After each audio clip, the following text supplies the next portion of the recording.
দেশ এই মুহূর্তে একটি সংকটকালীন সময় পার করছে।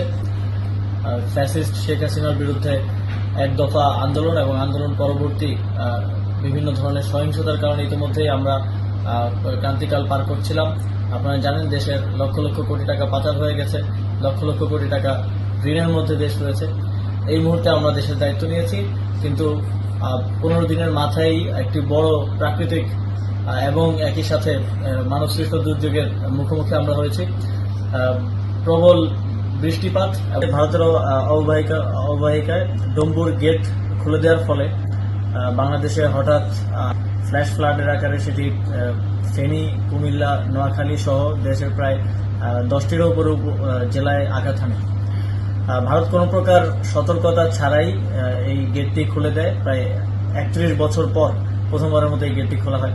তো আমরা উদ্বেগ প্রকাশ করছি এবং একই সাথে সারা দেশের সকলকে জাতীয় ঐক্য গঠন করে এই সংকট মোকাবেলায় এগিয়ে আসার আহ্বান জানাচ্ছি। ঠিক যেভাবে ফ্যাসিস্ট সরকারের বিরুদ্ধে আমরা জাতীয়ভাবে সবাই ঐক্যবদ্ধ হয়ে লড়াই করেছিলাম, ঠিক একইভাবে দেশের জনগণকে যার যার জায়গা থেকে লজিস্টিক সাপোর্ট দিয়ে এই বন্যার্তদের পাশে দাঁড়ানোর আহ্বান জানাচ্ছি। আপনারা জানেন ইতিমধ্যেই আমাদের ত্রাণ ও দুর্যোগ ব্যবস্থাপনা মন্ত্রণালয়ে কাজ করে যাচ্ছে এবং যুব ও ক্রীড়া মন্ত্রণালয় থেকে আমাদের প্রায় 18,500 যে রেজিস্ট্রেড যুব সংগঠন আছে তাদেরকে আমরা নির্দেশনা দিয়েছি তারা যেন বন্যার্তদের পাশে দাঁড়ায়।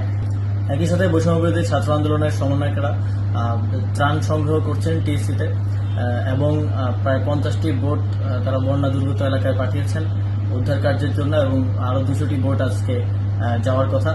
তো সার্বিকভাবে সারা দেশের জনগণকে আবার আহ্বান জানাই, যারা ব্যবসায়ী আছেন আপনাদেরকেও আহ্বান জানাই, দেশের এই সংকটকালে আপনারা এগিয়ে আসুন এবং এই পরিস্থিতি মোকাবেলায় সকলে ঐক্যবদ্ধ হয়ে সহযোগিতা করুন।